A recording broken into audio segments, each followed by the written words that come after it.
ನಮಸ್ತೆ. ಮನಸ್ಸು ಜೋಪಾನ, ಮೌನದ ನೋವಿಗೆ ಅಕ್ಷರಗಳ ಮುಲಾಮು ಬರೆದಿರೋದು ಪದಚಿನ್ನ ಅವರು. ಬನ್ನಿ, ಸೇಮ್ ಚಾಪ್ಟರ್ ಮರೆಯುವುದಾದರೆ ಮರೆತು ಬಿಡುವಂತ ನಮ್ಮ ನೆಕ್ಸ್ಟ್ ಟಾಪಿಕ್ ಬಗ್ಗೆ ಹೋಗೋಣ. ಓಕೆ. ಸೊ ಕೇಶವಮೂರ್ತಿ ಅವರು ಅವರ ತಂದೆಯ ಕಥೆಯನ್ನು ನಮಗೆ ಹೇಳಿದ್ರು. ಫಸ್ಟು ಮನ್ಸು ಮಾತಾಡ್ತು, ಆಮೇಲೆ ಕೇಶವಮೂರ್ತಿ ಅವ್ರ ಜೊತೆ ನಮ್ಮ ಏನು ಹೇಳ್ತಾರೆ ಇನ್ನೂ ಸ್ವಲ್ಪ ಕ್ಲಾರಿಟಿಗೆ ಹೋಗಿರೋದು. ಈಗ ಅವರು ಅವರ ಪ್ರಾಬ್ಲಮ್ನ ಅಂದರೆ ಅವರ ಒಂದು ಹೇಗೆ ಅವರು ತಂದೆ ಜೊತೆಗೆ ಆದಂಥದ್ದನ್ನು ಹೇಳಿದ್ರು. ಸೈಕಾಲಜಿ ಪ್ರಕಾರ ಕೂಡ ಏನೆಲ್ಲ ಪ್ರಾಬ್ಲಮ್ಸ್ ಆಗುತ್ತೆ ಮರೀಲಿಲ್ಲ ಅಂತ ಅಂದರೆ ಹೇಳಿದ್ರು, ಮರೆಯೋದು ಎಷ್ಟು ಇಂಪಾರ್ಟೆಂಟ್ ಅಂತ ಹೇಳಿದ್ರು. ಈಗ ಅದನ್ನು ಇನ್ನೊಂದು ಕಥೆಯ ಮೂಲಕ ಅರ್ಥ ಮಾಡಿಸ್ತಾ ಇದ್ದಾರೆ. ನೋಡಿ, ನಮ್ಮ ಮೈಂಡ್ ಎಷ್ಟು ಖತರ್ನಾಕ್ ಅಂದರೆ ಅದು ಒಳ್ಳೆಯದು ಅಂತ ಗೊತ್ತಿದ್ರೂ ಒಪ್ಕೊಳ್ಳಲ್ಲ, ಕೆಟ್ಟದ್ದು ಅಂದ್ರೂ ಮಾಡುತ್ತೆ. ಅದಕ್ಕೆ ಒಳ್ಳೆಯದು ಅಂತ ಗೊತ್ತಿದ್ರೂ ಇನ್ನೂ ಕ್ಲಾರಿಟಿ ಅಂತ ಕೇಳುತ್ತೆ. ಸೊ ಮನಸ್ಸು ಪಾಪ ಎಷ್ಟು ಅಂತ ಸಹಕರಿಸುತ್ತೆ ಅಲ್ವಾ. ತುಂಬ ಕನ್ಫ್ಯೂಷನ್ಸ್ ಬೇಡ. ಮೇಡಮ್ ಮನಸ್ಸಂದ್ರೇನು, ಮೈಂಡ್ ಅಂದ್ರೇನು ಅಂತ ಅದೆಲ್ಲ ನಾನು ಕ್ಲಾಸ್ಗಳಲ್ಲಿ ಡೀಪಾಗಿ ಹೇಳೋಣ. ಬಟ್ ಈಗ ಸದ್ಯಕ್ಕೆ ನಾವು ತಿಳ್ಕೊಬೇಕಾಗಿರೋದು conscious mind and unconscious mind, subconscious mind ಅಂತ ಏನಿದೆ, ಹಾಗೆ conscious mind and subconscious mind ಅಷ್ಟೇ. ಓಕೆ, ಇನ್ನು ಸೋಲ್ ಲೆವೆಲ್ಗೆಲ್ಲ ಬೇಡ. ಏನು ಸ್ಟೋರಿ ಹೇಳ್ತಾ ಇದ್ದಾರೆ, ಇನ್ನಷ್ಟು ಗಟ್ಟಿ ಮಾಡೋಕ್ಕೆ, ನಮ್ಮ ಬ್ರೈನ್ಗೆ ಇನ್ನೂ ತುಂಬೋದಕ್ಕೆ, ಆಯಿತಾ, ಮನಸ್ಸಿನ ಮಾತನ್ನು ಅರ್ಥ ಮಾಡಿಸೋಕ್ಕೆ. ಮೇರಿ ಹೆಡ್ಜಸ್ ಎಂಬ ಯುವತಿ ಒಬ್ಬಳು ಮಾಲ್ ಒಂದರಲ್ಲಿ ಓಡಾಡುತ್ತಿರುವಾಗ ಇಬ್ಬರು ಯುವಕರು ಬಂದು ಆಕೆಯ ಮೇಲೆ ದಾಳಿ ನಡೆಸಿದ್ರು. ಆಕೆ ಎಷ್ಟೋ ಮಹಡಿ ಎತ್ತರದಿಂದ ಬಿದ್ದಳು. ಆಕೆ ತನ್ನ ಒಂದು ಕಾಲು ಕಳೆದುಕೊಂಡಳು, ಒಂದು ಕಣ್ಣು ಕುರುಡಾಯಿತು. ಎಷ್ಟೋ ಸಮಯ ಕೋಮಾದಲ್ಲಿದ್ದಳು. ಆಸ್ಪತ್ರೆಯಲ್ಲಿ ಕಳೆದ ಸಮಯದ ಲೆಕ್ಕವೇ ಮರೆತು ಹೋಗಿತ್ತು. ಹೊರಬರುವ ಹೊತ್ತಿಗೆ ಆಕೆಯ ಈ ಸ್ಥಿತಿಗೆ ಕಾರಣರಾದವರನ್ನು ಪೊಲೀಸರು ಅರೆಸ್ಟ್ ಮಾಡಿದ್ದರು. ಇಷ್ಟೆಲ್ಲ ಅನುಭವಿಸಿದರೂ ಆಕೆಗೆ ಆ ಯುವಕರನ್ನು ಕ್ಷಮಿಸುವುದೇ ಒಳಿತು ಅಂತ ಅನ್ನಿಸ್ತು. ಅದು ಅವಳ ಮನಸ್ಸಿಗೆ ಶಾಂತಿಯನ್ನು ಕೊಡ್ತು. ಇನ್ನು ಅವರ ವಿರುದ್ಧ ಹಗೆ ಸಾಧಿಸುತ್ತಾ ಕುಳಿತರೆ ಅದು ಮುಗಿಯುವುದಿಲ್ಲ ಎಂಬ ಭಾವನೆ ಆಕೆಗೆ ಬಂತು. ಕ್ಷಮಿಸಿದಳು, ನೆಮ್ಮದಿಯಿಂದ ಬದುಕಿದಳು. ಯಾರು ಕ್ಷಮಿಸ್ತಾರೆ ಅವರು ನೆಮ್ಮದಿಯಿಂದ ಬದುಕ್ತಾರೆ. ಯಾರು ಕ್ಷಮಿಸಲ್ಲ ಅವರು ಕೆಂಡನ ನಿಮ್ಮ ಜೋಬಲ್ಲಿ ಇಟ್ಕೊಂಡು ಓಡಾಡ್ತಾ ಇರ್ತೀರ. ಓಕೆ. ಒಂದು ಫೌಂಡೇಶನ್ನು ಶುರು ಮಾಡಿದ್ಲು. ಅದರ ಮೂಲಕ ಯುವ ಜನತೆಗೆ ಸರಿಯಾದ ದಾರಿ ತೋರುವ, ಶಿಕ್ಷಣ ನೀಡುವ, ಮಾರ್ಗದರ್ಶನ ಮಾಡುವ ಕೆಲಸ ಮಾಡುವ ಮೂಲಕ ಸುಖ ಕಂಡುಕೊಂಡಳು. ಜೀವನದಲ್ಲಿ ಕೆಲವೊಂದು ಘಟನೆಗಳು ನಮ್ಮ ಮನಸ್ಸನ್ನು ತುಂಡು ಮಾಡುತ್ತೆ, ನೋವು ನೀಡುತ್ತೆ. ಆದರೆ ಆ ನೋವನ್ನು ಜಪಿಸುವ ಬದಲು ಮರೆಯುವ ನಿರ್ಧಾರ ತೆಗೆದುಕೊಂಡಾಗ ಅದು ನಮ್ಮ ಜೀವನದ ಹೊಸ ದಿಕ್ಕಿಗೆ ದಾರಿ ಮಾಡಿಕೊಡಬಹುದು. ಮರೆಯುವುದು ದೌರ್ಬಲ್ಯವಲ್ಲ, ಅದು ಬುದ್ಧಿವಂತಿಕೆಯ ಸೂಚನೆ ಅಂತ ಹೇಳ್ತಿದ್ದಾರೆ. ನನಗೆ ಇದನ್ನೆಲ್ಲೂ ನಾನು ಡಿಸ್ಕಸ್ ಮಾಡಿಲ್ಲ, ತುಂಬ ಚಿಕ್ಕದಾಗಿ ಹೇಳ್ತೀನಿ. ಅಂದರೆ ಮೇ ಬಿ ನಾನೆಲ್ಲೂ ಇದನ್ನು ಗೊತ್ತಿಲ್ಲ, ನಾನು ಕ್ಲಾಸಲ್ಲಿ ಹೇಳಿರ್ತೀನಿ ಅನ್ಸುತ್ತೆ, ಪಬ್ಲಿಕಲ್ಲಿ ಹೇಳಿದ್ದೀನಲ್ವ ಗೊತ್ತಿಲ್ಲ. ಒಂದು ಇನ್ಸಿಡೆಂಟ್ ಆಯಿತು. ನಾನು ಒಬ್ಬರನ್ನ ತುಂಬ ನಂಬಿದ್ದೆ ಇನ್ ದ ಸೆನ್ಸ್, ನಾನು ಎಲ್ಲರೂ ನಂಬ್ತೀನಿ, ಆಯಿತಾ. ಅದು ನನಗೆ ತುಂಬ ಪ್ರಾಬ್ಲಮ್ ಕೂಡ ಆಗಿದೆ. ಒಂದು ಬೌಂಡ್ರಿ ದಾಟಿ ನಂಬಿಡ್ತೀನಿ. ಸೊ ಈಗ ಸ್ವಲ್ಪ ಬೌಂಡ್ರಿ ಬೇಕು ಅಂತ ಗೊತ್ತಾಗಿದೆ. ಸಡನ್ನಾಗಿ ನಂಬಿಟ್ಟಿದ್ದೆ. ಸೊ ಆ ವ್ಯಕ್ತಿ ಜೊತೆಗೆ ನಾನು ಇದ್ದಾಗ ಒಂದಿನ ಏನಾಯಿತು ಗೊತ್ತಿಲ್ಲ, ಆ ಹುಡುಗಂಗೆ ಏನು ಫೀಲಿಂಗ್ ಬಂತು ಅಂತ. ಮಾಮೂಲಿ ಅವನು ಮದುವೆ ಆಗ್ತೀನಿ ಅಂತ ಕೇಳೋ ರೀತಿ ತುಂಬ ವಿಭಿನ್ನವಾಗಿತ್ತು. ಅಂದರೆ ನನಗೆ ಟ್ರ್ಯಾಪ್ ಮಾಡಿ ನನ್ನನ್ನು ಒಂದು ಕಡೆ ಕೂಡಾಕಿ, ನೀವು ಒಪ್ಕೊಳ್ಳಿಲ್ಲ ಅಂತಂದರೆ ಜೀವ ಹೋಗುತ್ತೆ ಅನ್ನೋ ಬೆದರಿಕೆ ಹಾಕಿ ಒಂಥರ ಭಯ ಹುಟ್ಟಿಸಿ ನನಗೆ ಪ್ರೀತಿಸಬೇಕು ಅಂತ ಪ್ರೆಷರ್ ಹಾಕಿದ್ದು. ಆ ಕ್ಷಣ 2016 ಯಾರೂ ನನ್ನ ಜೊತೆಗಿಲ್ಲ, ಆಯಿತಾ. ಆ ಇನ್ಸಿಡೆಂಟ್ ಆದಾಗ ಭಗವಂತ ನನ್ನ ಜೊತೆಯಲ್ಲಿದ್ದ.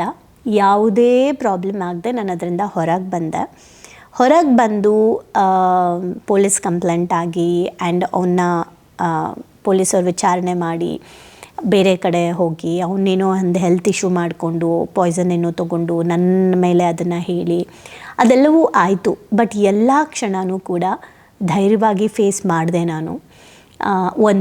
ಅದಾದ ಮೇಲೆ ಅವನ ಮೇಲೆ ಕೇಸ್ ಹಾಕ್ಬಿಟ್ಟು ಜೈಲಿಗೆ ಹಾಕೋಣ, ಈ ಥರ ಕೇಸ್ ಏನೇನೆಲ್ಲ ಕೇಸ್ ಬರುತ್ತೆ, ಕಿಡ್ನಾಪು ಎಲ್ಲನೂ ಬರುತ್ತೆ, ಕೊಲೆ ಬೆದರಿಕೆ ಎಲ್ಲ, ಅದನ್ನು ಹಾಕಿ ನಾವು ಜೈಲಿಗೆ ಹಾಕ್ಬೋದು ಅಂತ ನನಗೆ ಒಂದು ಪೊಲೀಸ್ ಕಡೆಯಿಂದ ಬಂತು. ನೀವು ಇದನ್ನು ಹೇಳಿದ್ರೆ ಇದನ್ನು ಮಾಡೋಣ ಅಂತ ಹೇಳಿ.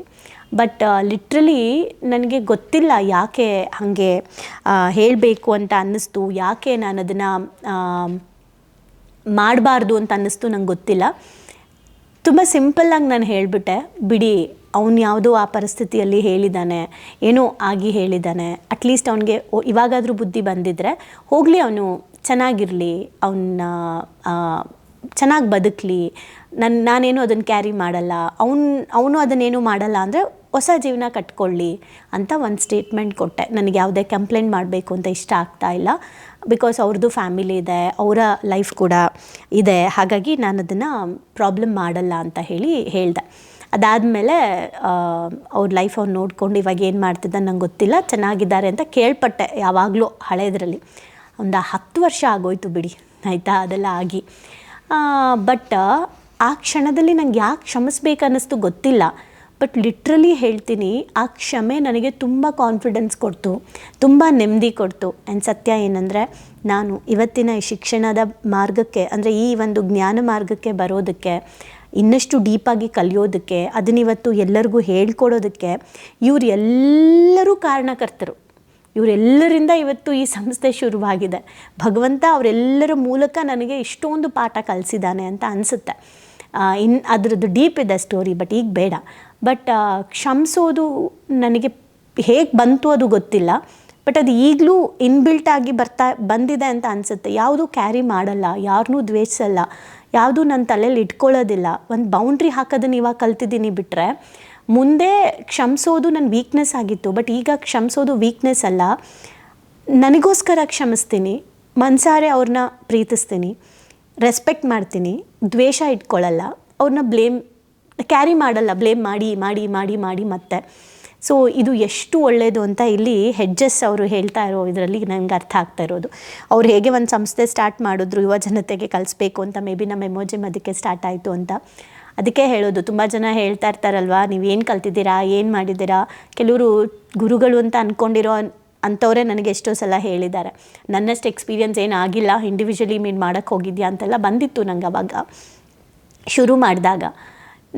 ನಿಮ್ಮಷ್ಟು ಕಲಿದೇ ಇರ್ಬೋದು, ಆದರೆ ನಿಮ್ಮ ಅನುಭವ ಬೇರೆ, ನನ್ನ ಅನುಭವ ಬೇರೆ ಅಲ್ವಾ ಅಂತ ಹೇಳಿ ನಾನು ಬಂದಿದ್ದು ಉಂಟು. ಇವತ್ತಿಗೂ ಕೂಡ ನನ್ನ ಕೆಲವು ಬೆಳವಣಿಗೆ ನೋಡಿದಾಗ ಅವರು ಸಹಿಸಲ್ಲ, ನಡೀತಾ ಇದೆ ಕೆಲವೊಂದು, ಬಟ್ ಸ್ಟಿಲ್ ನಾನು ಅದ್ರ ಬಗ್ಗೆ ಏನೂ ಗಮನ ಕೊಡಲ್ಲ. ಭಗವಂತ ನೀನು ಮಾಡಿಸ್ತಿದ್ಯಾ, ನಾನು ಮಾಡ್ತಾ ಇದ್ದೀನಿ, ಪರವಾಗಿಲ್ಲ, ಎಲ್ಲರೂ ಒಪ್ಕೋಬೇಕು ಅಂತ ಇಲ್ಲ. ಗುರು ಒಂದು ಮಾತ್ರಕ್ಕೆ ಅವ್ರು ನಮ್ಮನ್ನು ಅಕ್ಸೆಪ್ಟ್ ಮಾಡಬೇಕು ಅಂತಲೂ ಇಲ್ಲ. ಗುರುವಿಂದ ಕಲ್ತಿರೋ ವಿದ್ಯೆ ಕಲ್ತಿದ್ದೀನಿ, ಅದೇ ರೀಸನ್ಗೆ ನಾನು ಹೇಳೋದು, ಗುರುವಿಗೆ ಶರಣಾಗಬೇಡಿ, ಗುರುವಿನ ಜ್ಞಾನ ಮಾತ್ರ ತಗೊಳ್ಳಿ ಅಂತ. ಅದನ್ನು ಸದ್ಗುರು ಕೂಡ ಹೇಳ್ತಾರೆ. ಸೊ ಎಷ್ಟು ಕ್ಲಿಯರಾಗಿ ನಾವು ಕ್ಷಮಿಸಿ ಮುಂದಕ್ಕೆ ಹೋಗೋದ್ರಿಂದ ನಮಗೆ ಪೀಸ್ ಸಿಗುತ್ತೆ. ಮರೆತರೆ ಪುನರ್ಜನ್ಮ, ಇಷ್ಟು ಸತ್ಯ ನೋಡಿ. 1914ರಲ್ಲಿ ಅಮೆರಿಕದ ವಿಜ್ಞಾನಿ ಥಾಮಸ್ ಎಡಿಸನ್ ಅವರ ಪ್ರಯೋಗಾಲಯಕ್ಕೆ ಭಾರೀ ಬೆಂಕಿ ಆವರಿಸಿತು. ಅವನ ಕೆಲ ವರ್ಷಗಳ ಪರಿಶ್ರಮ, ದಾಖಲೆಗಳು, ಉಪಕರಣಗಳು ಎಲ್ಲ ಹೋಯಿತು. ಅವನ ಮಗ ಚಾರ್ಲ್ ಭಯದಿಂದ ಬಂದ. ಆದರೆ ಎಡಿಸನ್ ಅವನಿಗೆ, ನಿನ್ನ ತಾಯಿಯನ್ನು ಬೇಗ ಇಲ್ಲಿಗೆ ಬರೋಕ್ಕೆ ಹೇಳಪ್ಪ, ಇಷ್ಟು ದೊಡ್ಡ ಬೆಂಕಿಯನ್ನು ಮತ್ತೆ ನೋಡೋಕ್ಕೆ ಸಿಗತ್ತೋ ಇಲ್ವೋ ನೋಡಿಬಿಡಲಿ ಅಂತ ಹೇಳಿದ್ರು. ಅಂದರೆ ಬೆಂಕಿಯ ದುರಂತವೂ ಕೂಡ ಆ ಕ್ಷಣದಲ್ಲಿ ಸಿಗುವ ವಿಸ್ಮಯದಂತೆ ನೋಡೋ ಅಂಥ ಮೈಂಡ್ಸೆಟ್ ಅವ್ರಿಗಿತ್ತು.